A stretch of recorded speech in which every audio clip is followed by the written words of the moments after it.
Yes, ladies and gentlemen, how are you doing today? Thank you very much for listening and watching. Please subscribe and comment. Gen Guti's court, or should I say Museveni's court, has been told by the Constitutional Court of Uganda that it has no right to try civilians. Now, you see, what is interesting is this, that everything in Uganda is upside down. People who are supposed to be taken to the General Court Martial are being taken to civilian courts. And the ones that are supposed to be taken to civilian courts are taken to military courts. Now, the militarization of the state by Museveni and his henchmen is now becoming a norm. Not only are we seeing this militarization in the in the general court martial, in the courts of law, but we are seeing it even in the parliament.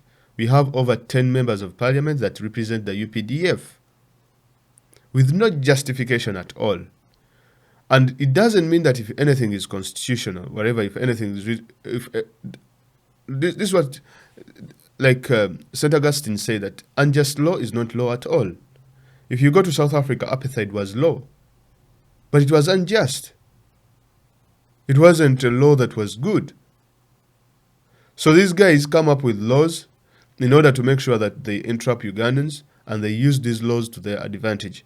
So Museveni and his friends, they set up the General Court Martial to discipline military officers, to discipline military people. But that was the major aim of the General Court Martial. And that's why you see this gentleman, Gen Guti, is not even a lawyer. He knows nothing about the law. And if you look very closely, like the judges, said in their verdict that the Constitutional Court, the General Court Martial is not under the judiciary, but rather it's under, I think, is under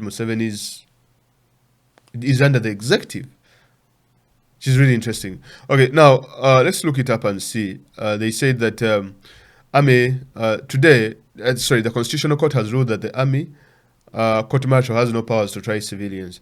In a majority ruling 3-2, the court ruled that although the Court Martial is a competent court under the 1995 Constitution, it is not independent and therefore cannot offer fair trial with its powers are only limited to dealing with discipline of serving officers within Uganda's People's Defense Forces. Emphasizing that jurisdiction of the General Court Martial is limited to provisions of the UPDF Act by necessary implication means that its jurisdiction does not exceed to other acts of parliament. The composition and the power of the appointment of the General Court Martial members by the UPDF High Command further emphasize its restrictive nature. Parliament intended that the jurisdiction of the General Court Martial extends only to the UPDF. A ruling Justice Kenneth Kakuru reads in part. So you have because look here, there is no way that the judiciary in Uganda, whatever, the Chief Justice, has no control over the General Court Martial. He does not appoint judges in the General Court Martial. No. Anyone can become a General Court Martial judge, like you see these Guti guys. He's not even a lawyer. He knows nothing completely about the law. The only thing they have close to the law is they usually have someone who has started law within the military, and then he's there advising Gen Guti on what to do. And that is why we have seen things like this in the General Court Martial as well, whereby lawyers were saying that, look here, this Kipoi lawyer threatens to drag Gen Guti to Uganda Law Society over insults in court. He even has no respect. He has no decorum. They do not know how to run a court on court. Retired Major General Iduri, the defense lawyer for former MP Tony Kipoi, has threatened to drag Gen Guti to the Uganda Law Society over the manner and conduct of Guti towards civilian lawyers. This was after a bitter exchange in court when the chairman Court Martial Gen Guti called the lawyer hopeless. Now that you don't see it very regularly in civilian courts, whereas things can get heated in a civilian court, but a lawyer and a judge cannot reach to an extent of insulting each other in such a way. So this shows the high level of unprofessionalism. It's not even unprofessionalism. There's nothing like professional. Anyway, professionalism, because the court martial is supposed to be disciplining military men. But here you see its chairman, whatever, the chairman, it's themselves are indisciplined. So what do you expect? And you think you're going to report them to Uganda Law Society? Good luck, well. Because Uganda Law Society has no mandate, they cannot do anything against the General Court Martial. It's quite independent. It's Museveni's private court, an outfit. Right? Okay. The court's ruling follows the 2016 petition by the then Nakawa MP Mike Kabazuguruka challenging his trial in the General Court Martial. Kabazuguruka was accused of being found with firearms, a preserve of the armed forces. It was said then that he intended to use them to overthrow a democratically elected government of Uganda. Kabazuguruka, who was arrested and detained for several months, denied the charges, which he called politically motivated. Justices Kakuru, Remi Kasule, and Helen Obura urged that the UPDF Act was never intended to be an act of general application. Kakuru specifically said that it is a statute of a special and limited application whose power only relates to the UPDF alone. Quote, it does not extend to regulation or adjudication of crimes set up under other legislation. Those functions are provided for in the articles of the Constitution that establish the judiciary, the police, and the prison service, and the Directorate of Public Prosecutions, among. Kakuru's judgment read in part, quote, the General Court Martial, therefore, is a specialized court set up by the Parliament to deal with discipline, to deal with military discipline within the UPDF. Meaning that if you're not in the UPDF, you're not supposed to be subjected to the General Court Martial. And that is why we see people like Jamiru Mukulu, they are not taken to the General Court Martial. You know why? Because Museveni wants to protect his international face that, look here, he is giving Jamiru Mukulu a free and fair trial. Because if you say Jamiru Mukulu is the leader of the ADF, why do you put him in the civilian court? If I told you he was a rebel and he had firearms. If I told you I've arrested Muslims who are killing Katumba Amala and all these kind of people, why are they, and they have guns and bullets, why do you take them to civilian courts and not take them to the General Court Martial? The killers of Brendan Abu Kenya. No, really, why? Because they have a narrative that they say that if you're found with any paraphernalia of the military, say maybe a shirt or a cap or shoes or a bullet or anything, then you're supposed to be taken to the court martial. This thing happened last year whenever we were in elections. Over 60 of our supporters in the NUP were arrested, whereby the military fabricated evidence. They planted guns on them, they planted the bullets on them, and they planted this military paraphernalia. Even if you're caught with a red beret, you're taken to the General Court Martial. That is how they have even destroyed the credibility of this entire court martial, the military court martial. Because you cannot say that you're getting someone with a beret and then you take him in a court martial. Really? These things are really laughable. But the reason as to why Jamiru Mukulu is in a civilian court is because they want to protect the face and say that, oh, Jamiru Mukulu is given a fair trial. And so, whatever happens, happens. But if you're a civilian, no, before you take you to the court martial. So here they say that the judges say that UPDF has no right to charge anyone. Theirs is just to deal with discipline within the UPDF, not even the police. Because if a police officer kills someone, they don't take them to the court martial. Well, they can say that, they are legally owning the gun, but they have misused the gun. They are supposed to be taken to a civilian court. If anyone is not in the military, is not in any of these outfits or SFC and all these other militias, they are not supposed to be taken to the General Court Martial. It lacks all the tenets of an ordinary court of law established under the Chapter 8 of the Constitution. The court martial is not part of the judiciary. It is part of the executive arm of government established under Chapter 12 of the Constitution, which provides for the country's defense and national security. Several attempts by the executive to place the General Court Martial under the same footing as the courts of judicature has originated confusion and discord among jurists, legal practitioners, and scholars. It is simply trying to fit a square in a round hole, Kakuru said. He added that there cannot be a fair trial before a court that is not independent and impartial. Exactly. Because in a civilian court, it can be at times it is a wee bit hard to make up evidence. And the concept of, someone being believed beyond reasonable doubt, Whereas these courts of ours do not even work very well, these civilian ones. But still, you are much more likely to get justice. A wee bit, a resemblance of justice within the civilian courts in Uganda rather than a general court martial. And that is why you see we can even get, like that saying where they say that even a dead clock is always right, at least, is it 2 hours a day? So even if this is the entire outfit of the civilian court, but giving such a ruling is unfathomable, right? But then if you have the general court martial, they have never had any ruling that isn't politically motivated. So what we are seeing is that the general court martial is directly a political tool of the state apparatus of Museveni, of the dictatorship. Because whatever fails in the civilian is like, no, take them to the general court martial. Everyone, throw them there. He added that there cannot be, because the court is not, it's not independent. Gen Guti himself was a culprit of the general court martial during the early 2000s. Everyone who has been in the chairman of the general court martial, they have all had.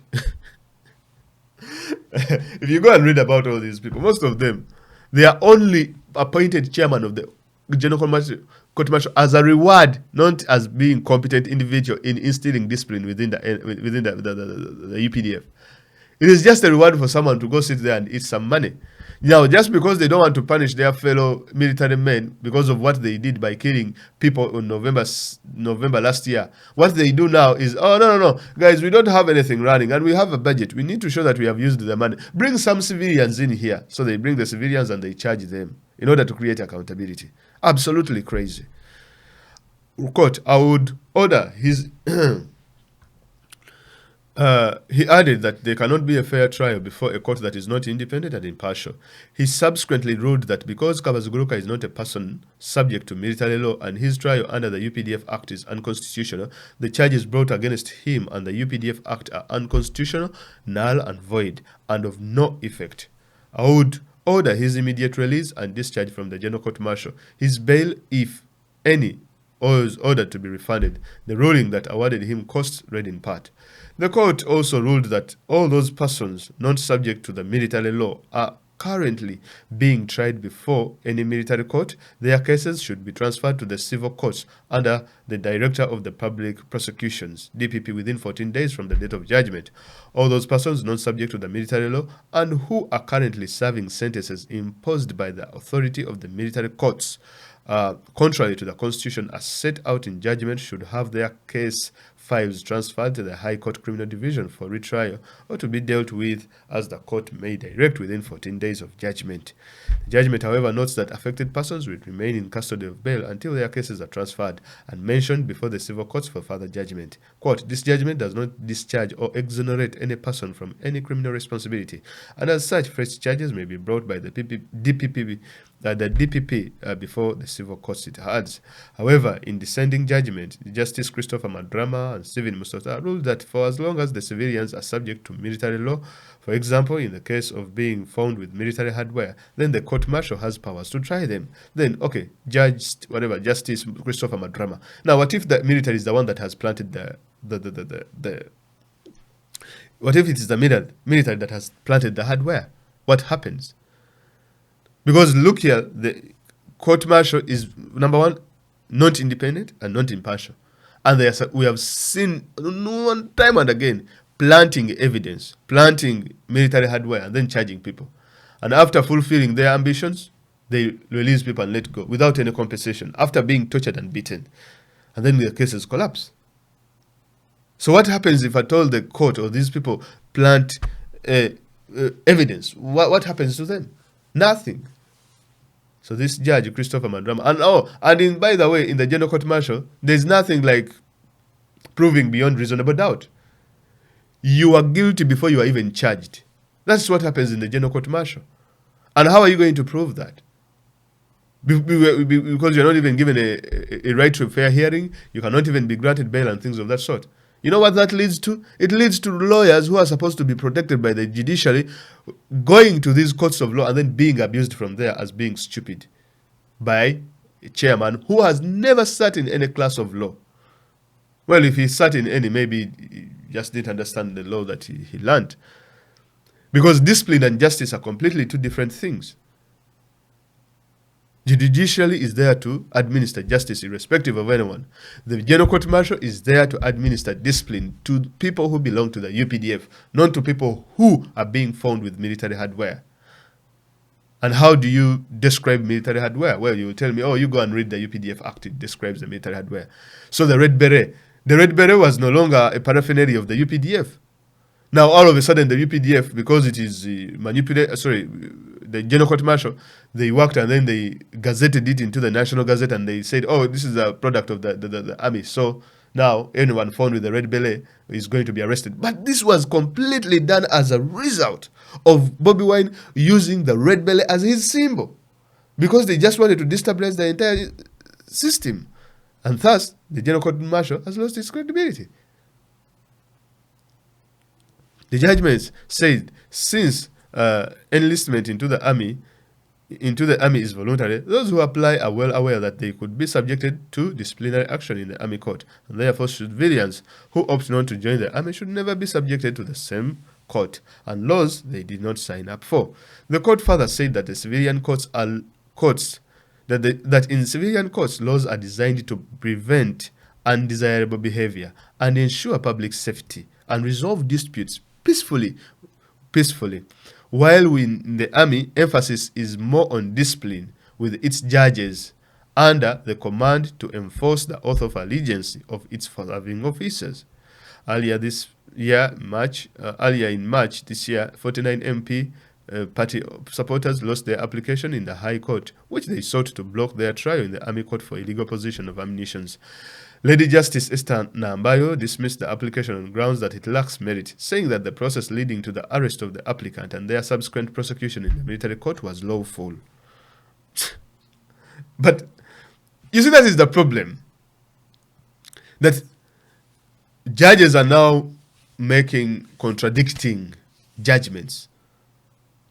But Lady Justice Esther Nambayo, surely, I think anyway, she needed interpretation from the Constitutional Court. And now that we have this, our brothers and sisters who were arrested on those trumped-up charges and being tried in the General Court Martial are now likely or are going to be released and sent to civilian courts to be charged from there.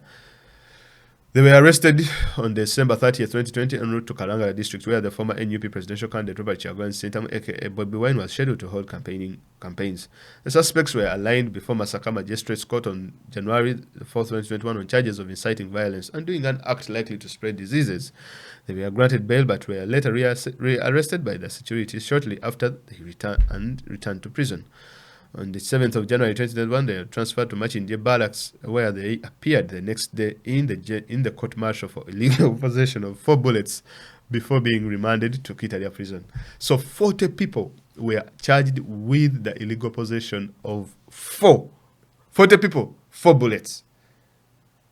I don't know, were they going to use them? Were they all going to swallow them and use them for suicide or what? I just didn't understand.